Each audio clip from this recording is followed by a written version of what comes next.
millions of vulnerable Americans struggle to get reliable transportation to their medical appointments. That's why I started MedHall. Citi launched the Impact Fund to invest in both women and entrepreneurs of color like me so I can realize my vision and give everything I've got to my company and my community. I got you. For the love of people, for the love of community, for the love of progress. Citi.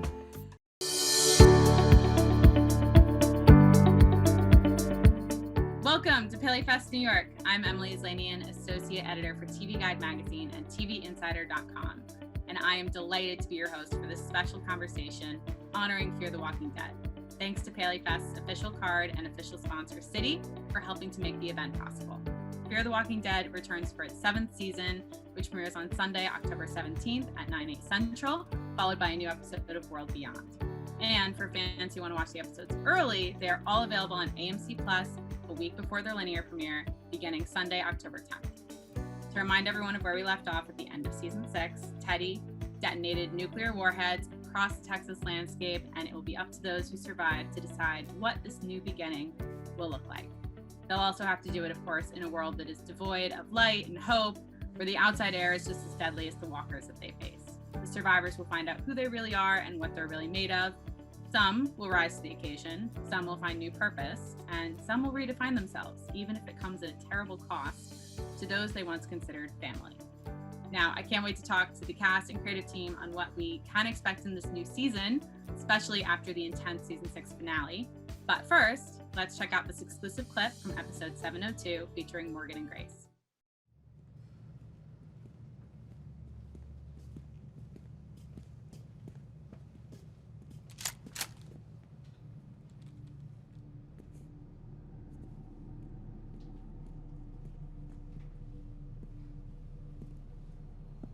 We don't want any trouble.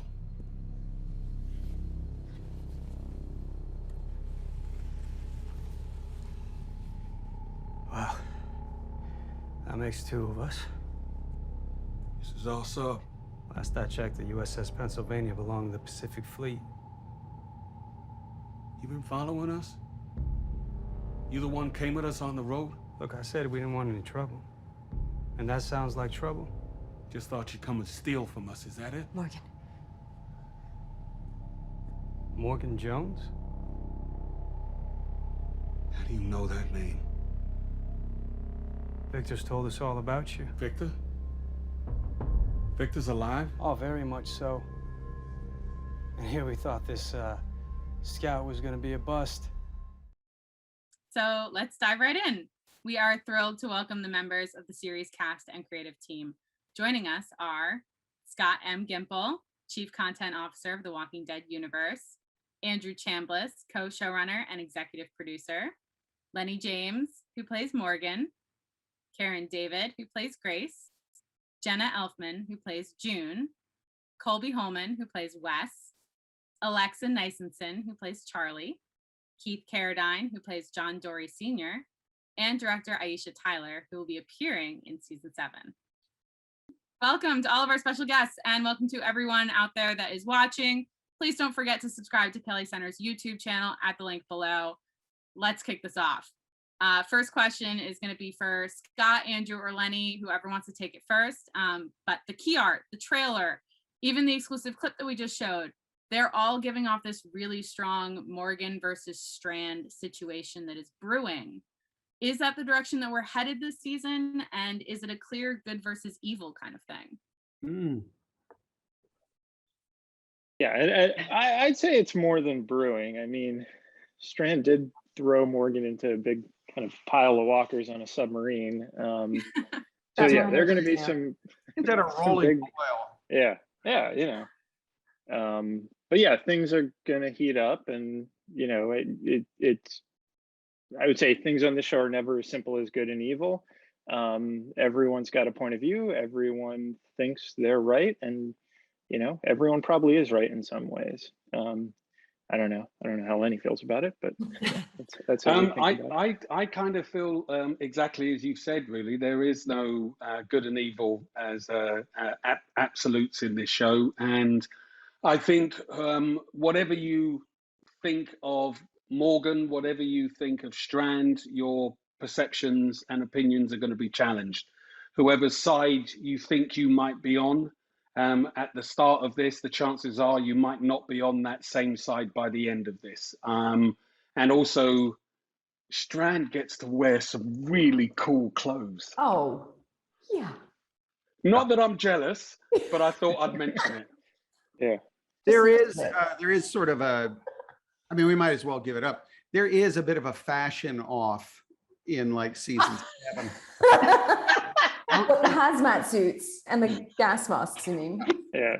Yeah. In this fashion off, Strand gets to wear about 50 different costumes. I get to wear exactly one. Yeah. And we should also say Coleman gets to wear those costumes on a set in air conditioning, and you get to wear yours in the Texas. In the Texas heat. Yeah. It was 104 yesterday, and that's not even with the heat index. Yeah. Oh, that is crazy. It sounds like you won the fashion battle then. Like if it's like hands down. That one outfit I had was just killer. I mean I got first pick and he picked 50 and I picked 1 and somehow I won. Nailed it. Nailed Boom. it. Swish. Now, Morgan and Grace, they also have baby Mo to look after. So Lennie and Karen, I mean, that was already a difficult thing to do in a normal zombie apocalypse, whatever a normal zombie apocalypse is. Then you add a nuclear wasteland on top of it, and these new parents are gonna face some challenges. How will baby Mo affect their dynamic, and what are the challenges that are ahead for these two? Lennie? I didn't know which. No, you go. Well, certainly for Grace at the end of season 6, she knows the implications and the severities of this new landscape and what's to come. So in her mind, the best thing to do is to be in control of her ending, and she was desperately trying to convince Morgan of that. And then, of course, having to navigate through her grief with the loss of baby Athena, and now having baby Mo to care for. Baby Mo is her kryptonite and a reminder of all the things that she's lost and what she's grieving and dealing with. And then having to quarantine in a submarine in such a confined space with Morgan, who essentially is taking on the brunt of parenting and looking after baby Mo as Grace deals with her grief is really challenging, and naturally it's going to put a little bit of a tense atmosphere at times, especially as new parents, between her and Morgan. But Lennie, I have to say, Lennie's au naturel with baby Mo. I don't think she cried as much. I wish that was true. But she didn't cry as much with you. The minute that I picked her up, it was... Usually in my family, I am known as the baby whisperer, and I have been the baby whisperer for all little children, apart from this particular child, who takes one look at me and just goes, "You are not my daddy," and then just cries, which has been great for us because we've kind of needed her to cry. But, I mean, it's an interesting dilemma to put Grace and Morgan in, and it's and for Morgan, he's proven over and over again that he just needs somebody else to live for, and he'll do whatever he can to stay alive. And he's just got it. I mean, with the arrival of baby Mo, he has a focus and a determination that I don't think we've seen in him up until this point. And she's going to bring some things out of him that I think will surprise people. I think he will make decisions and choices that we wouldn't have necessarily believed that he would have done in the past. Absolutely. Now, and she hates me. Oh, I mean, it works. And she's so beautiful, and she's so lovely, and her parents are so great, and the baby hates me. Oh, I thought you were talking about me. You're talking about baby Mo. Okay. Yeah. No, She hates me too. If you could see us in between takes when Avea was looking at the boom mic and Sturge would be doing like a boom mic dance, and then Lennie and I would be singing to her, you know, trying to keep her entertained in between takes. It was really sweet. It was a valiant effort, really. It was an effort. I did put a lot of effort in, still hates me. I hear this and I think like the Walking Dead universe has been 11 years of crying babies. Pretty much. Yeah. I can think of like all these actors talking about how hard that scene was with baby Mo and every baby in between. It's just memories. That's what I'm saying. I want to see all the footage of you guys like singing to her in between. Like I want to see that in like some like extra season 7 cut. Oh yeah, because that isn't gonna, you know, from her perspective, that's not scary at all, is it? All these strange people that she's never met before just sticking their face in hers and singing love songs. That's not gonna be, you know, Rockin' Robin. That's not gonna be scary for her in the slightest. Was that on the list of songs that you guys were singing? Rockin' Rob? I don't know. I just made it up. But the next time I see her, that's what I'm going to sing it to her. But she's growing so fast. The next time I see her, she's going to be like Alexa. I know. She's going to be like 15 or something. It's very scary seeing your life go away from you in the space of this child that you keep seeing week by week. It's very odd. She just started walking too, which was, we were like, what? She's walking? Just what you need on a submarine. Yeah. Now, I want to talk about some of these other characters too. I mean, I could talk about Baby Mo all day, but Baby Mo is adorable. But some of these other characters, there's so much going on. You guys are all split up this year as you were last year. Jenna and Keith, June and John Dory Sr. were last seen taking shelter in Teddy's bunker, his like personal space during these explosions. What is their take on the new world as they're about to re-enter, and how does being in Teddy's bunker affect them, particularly John Dory Sr., who has some beef with the former Teddy? Yeah, Teddy and I have a history. It was an amazing thing to film in that set that they built. It's an extraordinary piece of art, what they did, and it's modeled after apparently something that already existed in Canada. It's a bunch of buried school buses that have been gutted and turned into living space underground, and the art direction was just off the charts, superb. So as an actor, to be in that space and be surrounded by that atmosphere, all I had to do was show up. I felt like the work had been done for me. Obviously there were, you know, aspects to the character that were written for me to dive into, certain character flaws that John is dealing with and on his lifetime journey of loss and redemption. But to be a part of that in that space was extraordinary. And then I had probably the best scene partner on the planet to be down there with. So having that, you know, that 10 days working with the incomparable Jenna Elfman, that was a gift. Ditto. He's so awesome, and it was such an intimate episode. You know, we have such, it's so safe to work together, and it was inspiring, that production design, and it was very claustrophobic in the greatest way. And we're both, you know, both characters are sort of claustrophobic in their own issues of what they're overcome with. And I just loved that the set, you know, sort of was symbolic also of this feeling trapped in their own trauma and what they, you know, they both, in the moment where they both need each other, there's some issues that arise that make it nearly impossible for them to connect and be contributing to each other in the way that they really do need each other.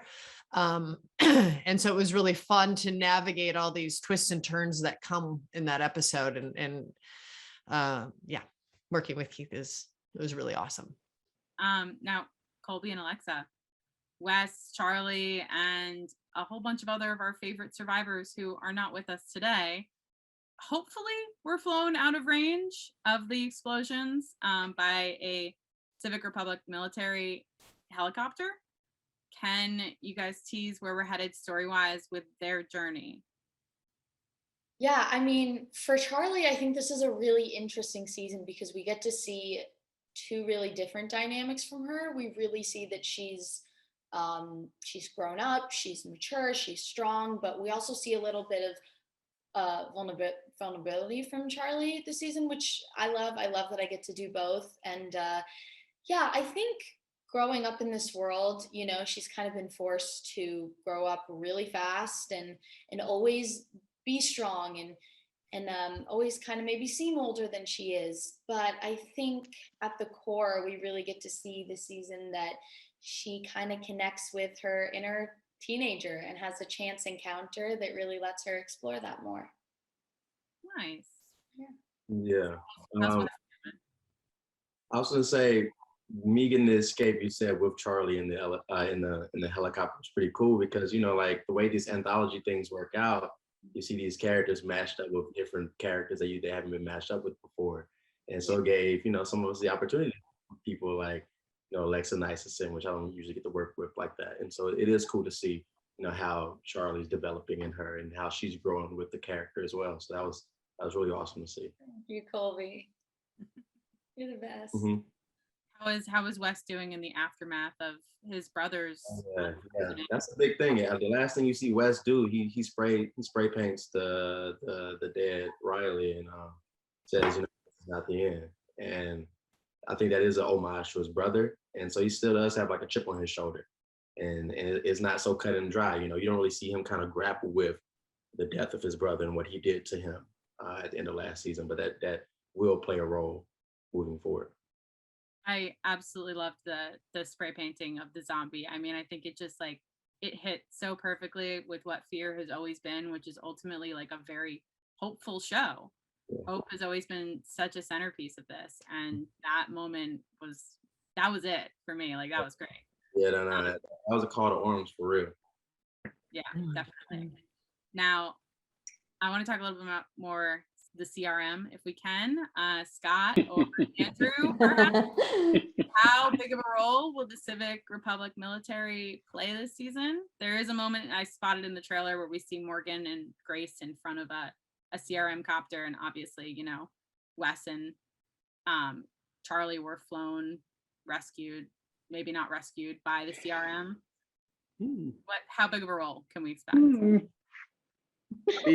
Scott's just going to read from the script right now. Below spoilers. I mean, in some ways, it's a massive and qualified role. It's very specific to character and situation. It's weird. Like in the universe, the CRM is this connective piece that touches the shows in different ways. You know, it's a very personal way on this show, and then but that personal way leads to sort of bigger things, and then, you know, like A World Beyond, it's much more as a force, you know, or it's a part of the environment of World Beyond. And then on Walking Dead, it's part of this huge mystery having to do with, I don't know, some character, I don't know. But each of the shows handles it in a different way. And, you know, on this show, there's it's exciting. It's heartrending. We learn a little bit more, and there's this sort of like whole different vector opened up of the story. That's really exciting. And I'm really, as you can probably understand, trying not to trip over a spoiler. You said nothing. Absolutely nothing. That's just what I was going to say. What a lesson in speaking lots and saying nothing.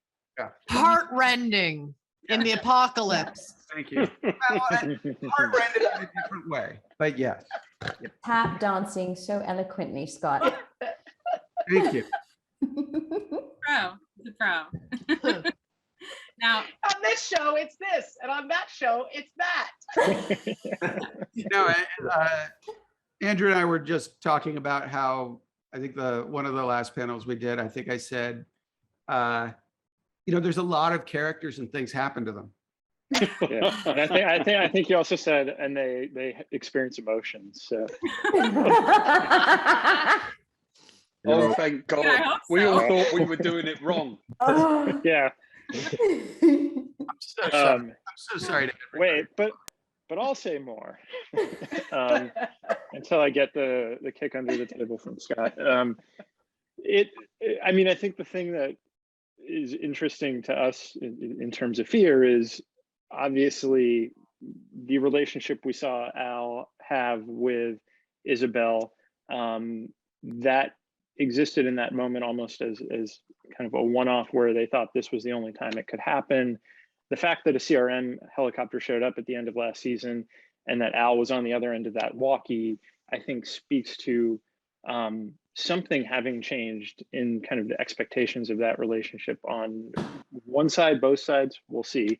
But it really is, I think, about kind of exploring how Al may have convinced someone to take that risk to show up at the end of season 6. I think I said that exactly, but yeah, no, characters, emotions, and doing stuff. So. Heartrending. Heartrending. Now, Aisha, I would welcome you to the show, but you were already directing last season. You did an amazing episode as director, and you're joining on the other side of the camera this season. Can you tell us about who you'll be playing?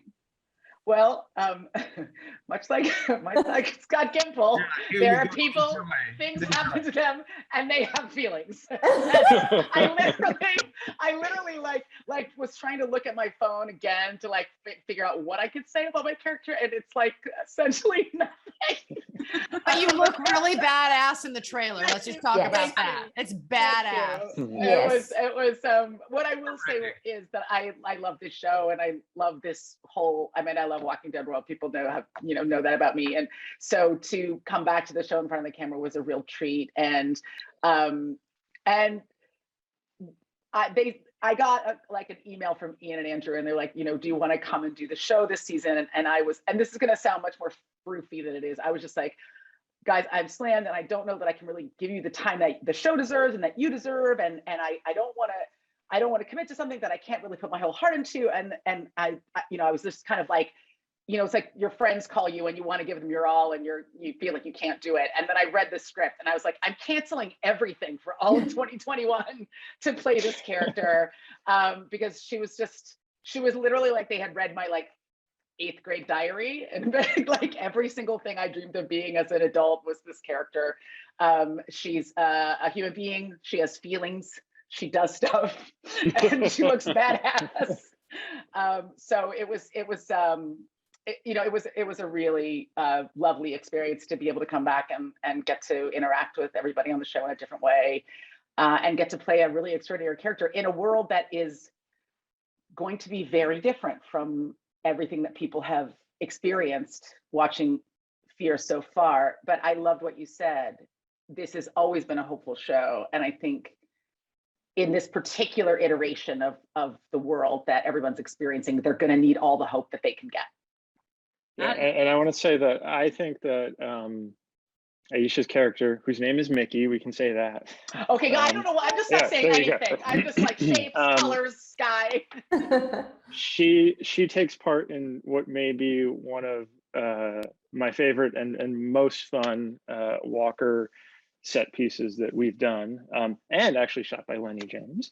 And I watched that probably. I didn't know if I could say 30 it either. I literally don't. I'm not qualified to be on this Zoom. I have no idea what I'm allowed to do.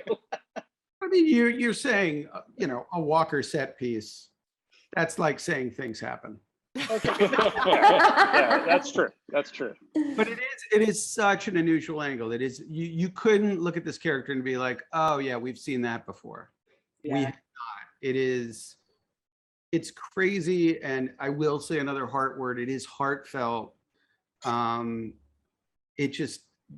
character goes coast to coast, and Aisha does such a good job with her. And yeah, I can't wait for people to see that. I remember reading it and talking to the guys about it, and as it evolved, as you came aboard, it just got better and better and better. It was so cool. So It was just a real treat. I really do love the show, and I think the energy and that you put into something when you're directing it, there's so much intimacy that goes on both on set and off set with the material, with the world, trying to understand the characters, trying to service them properly, really trying to give the show like every single thing that you have when you're directing. And so then to get to step on the other side of the camera was just like, I don't know, it was just like dessert. It was really a delight. Which and it was a little bit like doing a bit of a do-si-do, because Aisha directed me in earlier in last season, and then we got to kind of reverse the roles, and it was great. And it was as she said, she's such a Walking Dead universe geek. She's like an encyclopedia. She remembers stuff when you go, I was in that scene and I don't remember it as well as you remember it. So it was great kind of being around that kind of excitement, enthusiasm, and it kind of really rubbed off on everybody else involved in the story. I'm so glad we did a home and away. It was great. It was like, home team, and then you came and you visited my stadium. I came and visited your stadium. It was really great. It was a lot of fun, and it was it's a fun episode. Now, we mentioned this a little bit earlier about the gas masks and the costumes, which are just such a big part of season 7. I'm not sure yet. Yeah, that's where I'm going, Aisha. I'm not sure who exactly gets the privilege of acting with or without a gas mask, but I do know that many of you do get to do that this season.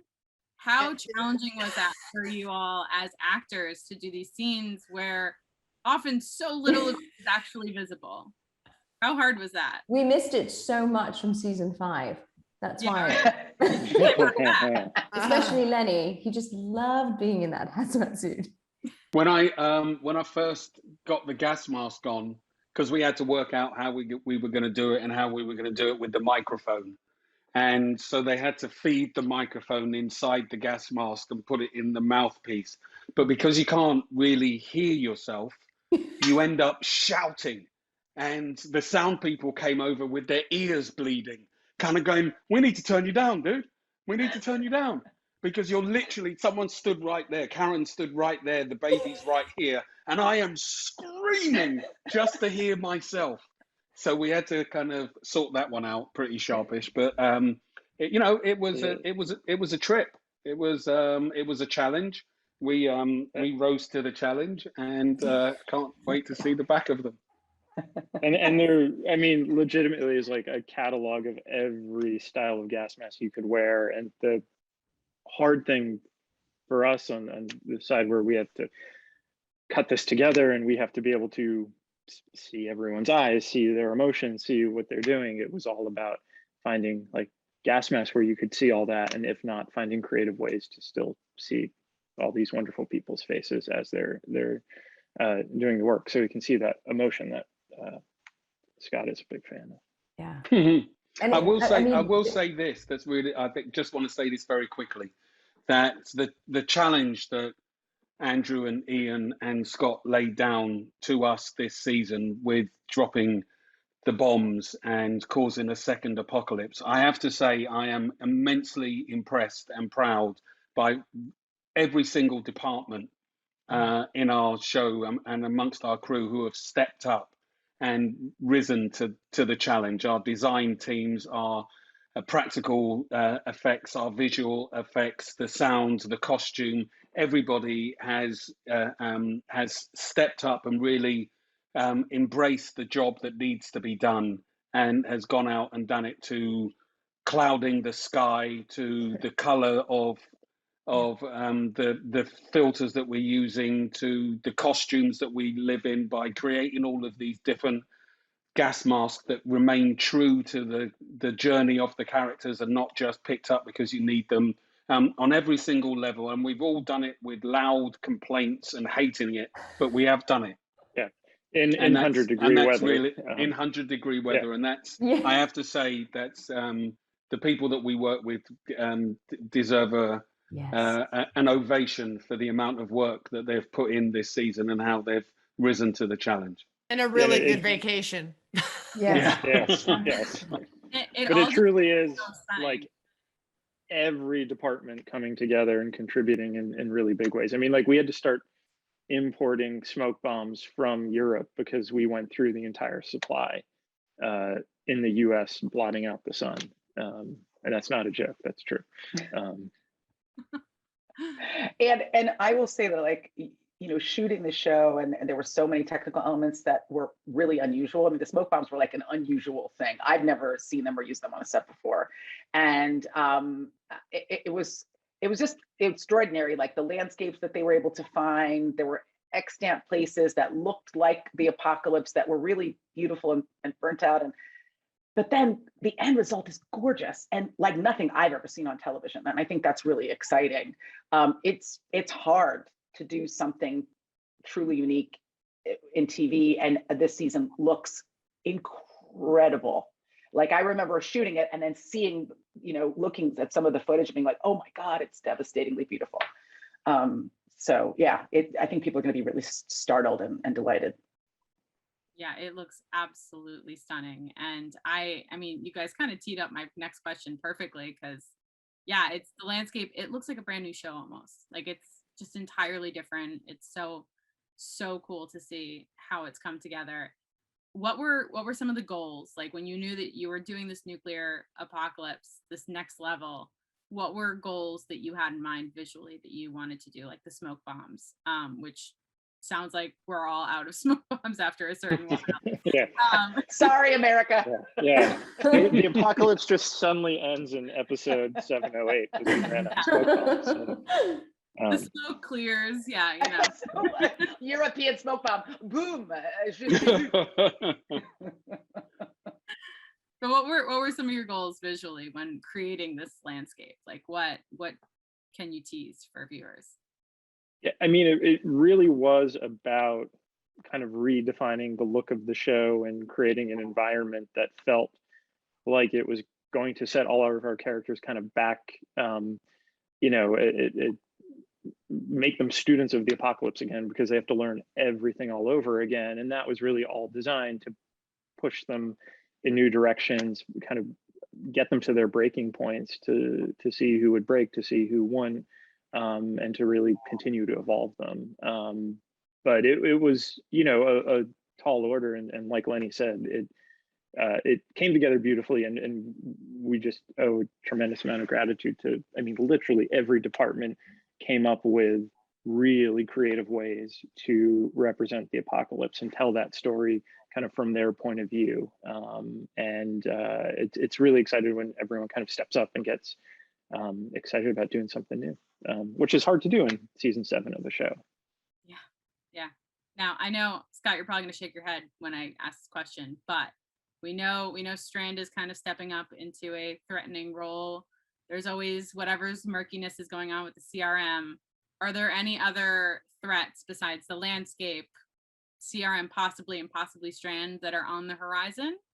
You said I would shake my head at this? Or, you know, a hard nod. I'm nodding. I mean, like you wouldn't be able to say what they are. Well, no, I mean, I will in a frustrating way. I'll take that. There are scary people, and there are scary walkers, and both of them changed by what has happened. Both of them either made into even more dangerous obstacles, or that have been twisted by a situation. I mean, that's, you know, the Walker apocalypse, you know, shows who you really are. But then if there's another apocalypse, okay, maybe we'll really see who you really are. And things have gotten a little more twisted because things have gotten worse for people. And I think the walkers themselves, you could die just by tangling with them and not getting bitten. But with the people, like, we're going to see some people who are truly screwed up by what has happened and become very, very frightening. Not necessarily connected with what is happening in reality in some cases, and then some cases that have become so pragmatic and so bottom line that you don't even have a chance to reason with them. like Negan would look relatively reasonable to some of these folks. Oh boy. You could maybe talk to him, maybe, but some people, I mean, some people are acting just like they're in hell. And, you know, you can make an argument that they are. So You certainly could. So Now, okay, that was a little more detail there. that was great. That was great. Thank you. I need to check in on each one. So I feel like everything you said applies to season 4 and 6. Like if you were looking at like listening And to you 5. and the landscape of like season 4 or season 6, like it all kind of applies. this Oh, was no, these are clips from season 4. So Well, I mean, the show reinvents itself every year, so that does kind of track in a very weird way. I don't know why I'm teasing Scott so much today. You know what? It's fun. It happens every time. It's because he's impervious. He's impervious to teasing, right? Like you could just tease Scott and you get the hard nod, right? Like, yes. They were jokes. I was poked. He's cool. He's a cool cucumber. The amount of analysis I get on these saves you so much money. Yeah. Just write it all down. But Emily, I will say this, that each episode is like a mini movie. So many pinch me moments for each of us on set. Right from when we were shooting even episode 702 in the trailer that was released, Grace coming down the ladder off the submarine and taking in the scope of how everything was looking.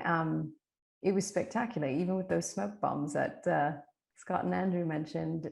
I just couldn't believe it. It was like a pinch me moment. I was like, this is incredible, the set. You know, what is lush green in the background. They've completely turned it into this derelict landscape. It's incredible. I'm really excited for everyone to see.